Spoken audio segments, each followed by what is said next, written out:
In this video, I'm going to be showing you how to install Git with Chocolatey, as well installing VS Code with all the proper extensions that you'll need.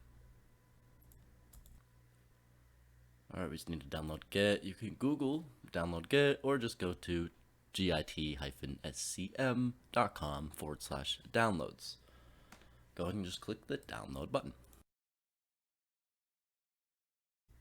When installing it, it's really straightforward. Just use all the default options. There's nothing you really need to change until you get to the point where it asks if you want to install Chocolatey with it. You're just going to check that off because you want Chocolatey. It is not going to show me the Chocolatey option because I already have it.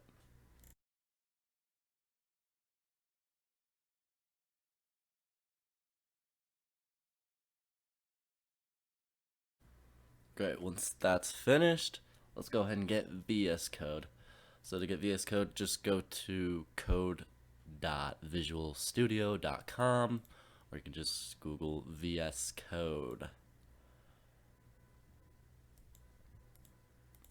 When installing VS Code, same thing goes with this, just use all the default options. Once VS Code is installed, go ahead and open it.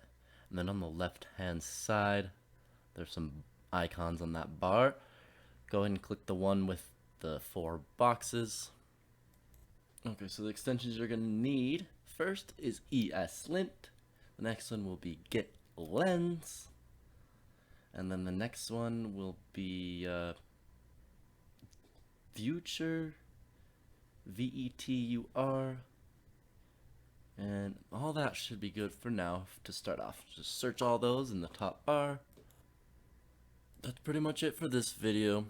The next video will be showing you how to attach your GitLab account to Git so you can save and organize your code. Thank you for watching the video today. Please subscribe for more and stay coding.